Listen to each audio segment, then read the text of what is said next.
ॐ श्री परमात्मने नमः। अथ चतुर्दशोऽध्यायः गुणत्रयविभागयोगः।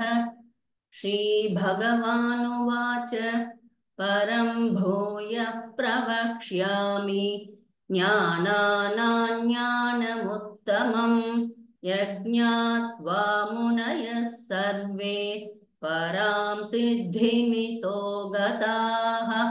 इदं ज्ञानमुपाश्रित्य मम साधर्म्यमागताः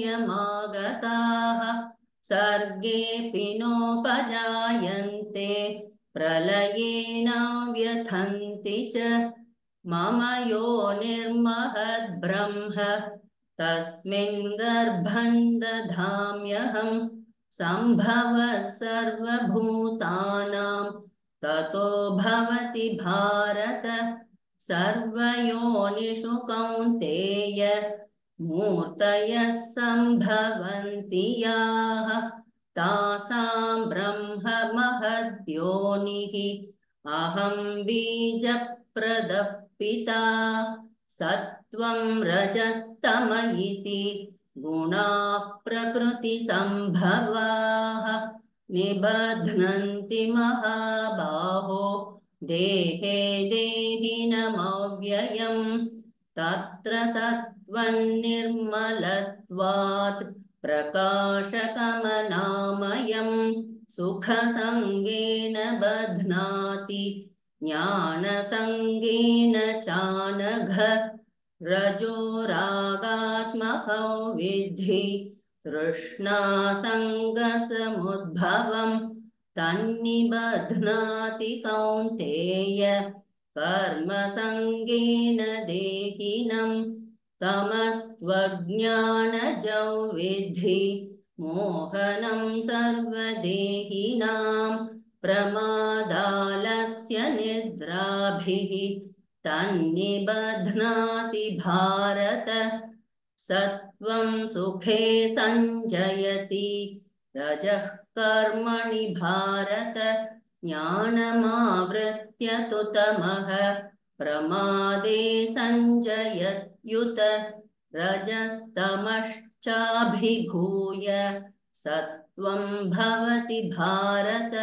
रजः सत्त्वं तमश्चैव तमः सत्त्वं रजस्तथा। सर्वद्वारेषु देहेऽस्मिन् प्रकाश उपजायते ज्ञानै यदा तदा विद्यात् विवृद्धं सत्त्वमित्युत। लोभः प्रवृत्तिरारम्भः कर्मणामशमस्पृहा रजस्येतानि जायन्ते विवृद्धे भरतर्षभ। अप्रकाशो प्रवृत्तिश्च प्रमादो मोह एव च तमस्येतानि जायन्ते विवृद्धे कुरु नन्दन। यदा सत्त्वे प्रवृद्धे तु प्रलये याति देहभृत् तदोत्तमविदाल्लोकान् अमलान् प्रतिपद्यते। रजसि प्रलयं गत्वा कर्मसङ्गिषु जायते तथा प्रलीनस्तमसि मूढयोनिषु जायते। कर्मणः सुकृतस्याहुः सात्विकं निर्मलं फलं रजसस्तु फलं दुःखम् अज्ञानं तमसः फलम्। सत्त्वात् सञ्जायते ज्ञानं रजसो लोभ एव च प्रमादमोहौ तमसः भवतो ज्ञानमेव च। ऊर्ध्वं गच्छन्ति सत्त्वस्थाः मध्ये तिष्ठन्ति राजसाः जघन्यगुणवृत्तिस्थाः अधो गच्छन्ति तामसाः। नान्यं गुणेभ्यः कर्तारं यदा द्रष्टानुपश्यति गुणेभ्यश्च परौ वेति मद्भावं सोऽधिगच्छति गुणानेतानतीत्यत्रीन् देही देहसमुद्भवान् जन्म मृत्युजरा दुःखैः विमुक्तो मृतमश्नुते अर्जुन उवाच कैर्लिङ्गैस्त्रीन् गुणानेतान् अतीतो भवति प्रभो किमाचारः कथञ्चैतान् त्रीन् गुणानतिवर्तते श्रीभगवानुवाच प्रकाशञ्च प्रवृत्तिञ्च मोहमेव च पाण्डव न द्वेष्टि सम्प्रवृत्तानि न निवृत्तानि काङ्क्षति उदासीनवदासीनः गुणैर्यो न विचाल्यते गुणा वर्तन्त इत्येव योऽवतिष्ठति नेङ्गते समदुःखसुखस्वस्थः समलोष्टाश्मकाञ्चनः तुल्यप्रिया प्रियो धीरः तुल्यनिन्दात्मसंस्तुतिः मानापमानयोस्तुल्यः तुल्यो मित्रारिपक्षयोः सर्वारम्भपरित्यागी गुणातीतः स उच्यते माञ्चयो व्यभिचारेण भक्तियोगेन सेवते सगुणान् समतीत्यैतान् ब्रह्मभूयाय कल्पते ब्रह्मणो हि प्रतिष्ठाहम् अमृतस्याव्ययस्य च शाश्वतस्य च धर्मस्य सुखैस्यैकान्तिकस्य च ॐ तत्सदिति श्रीमद्भगवद्गीतासु उपनिषत्सु ब्रह्मविद्याया योगशास्त्रे श्रीकृष्णार्जुनसंवादे गुणत्रयविभागयोगो नाम चतुर्दशोऽध्यायः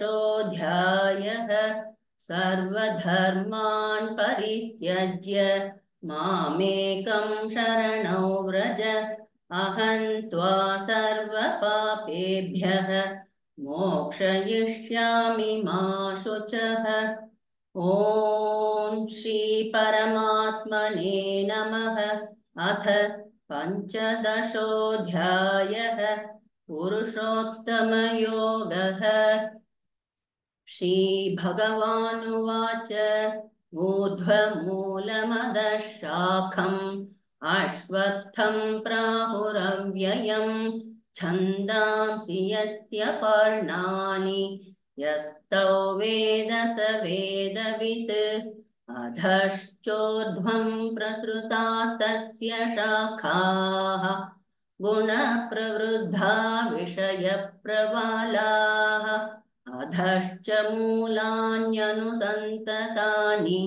कर्मानुबन्धीनि मनुष्यलोके न रूपमस्येह तथोपलभ्यते नान्तो न चादिर्न च सम्प्रतिष्ठा अश्वत्थमेनं सुविरूढमूलम् असङ्गशस्त्रेण दृढेन छित्त्वा ततः पदं तत्परिमार्गितव्यम् यस्मिन् गता न निवर्तन्ति भूयः तमेव चाद्यं पुरुषं प्रपद्ये यतः प्रवृत्तिः प्रसृता पुराणी निर्माणमोहाजितसङ्गदोषाः अध्यात्मनित्या विनिवृत्तकामाः द्वन्द्वैर्विमुक्ता सुखदुःखसंज्ञैः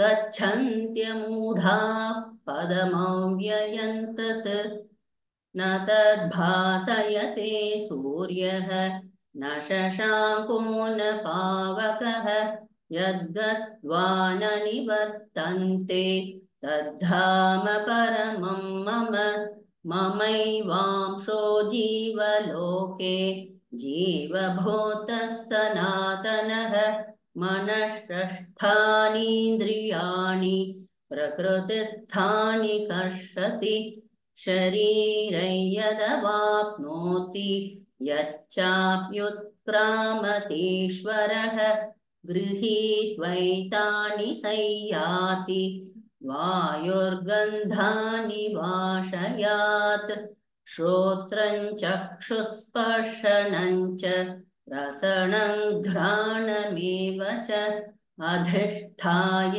मनश्चायं विषयानुपसेवते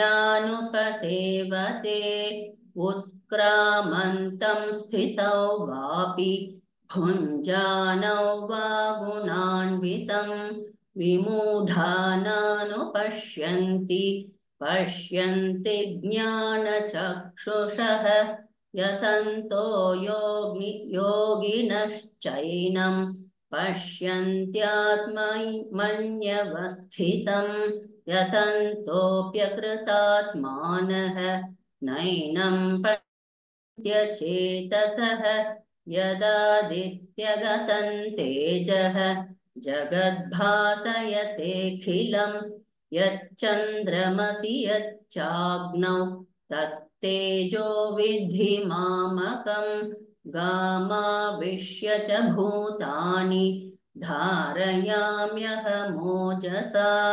पुष्णामि चौषधीः सर्वाः सोमो भूत्वा रसात्मकः अहो वैश्वानरो भूत्वा प्राणिनां देहमाश्रितः प्राणापानसमायुक्तः पचाम्यन्नं चतुर्विधं सर्वस्य चाहं हृदि सन्निविष्टः मत्तस्मृतिर्ज्ञानमपोहनं च वेदैश्च सर्वैरहमेव वेद्यः वेदान्तकृद्वेदविदेव चाहम् द्वाविमौ पुरुषौ लोके क्षरश्चाक्षर एव च क्षरः सर्वाणि भूतानि कूटस्थोऽक्षर उच्यते उत्तमः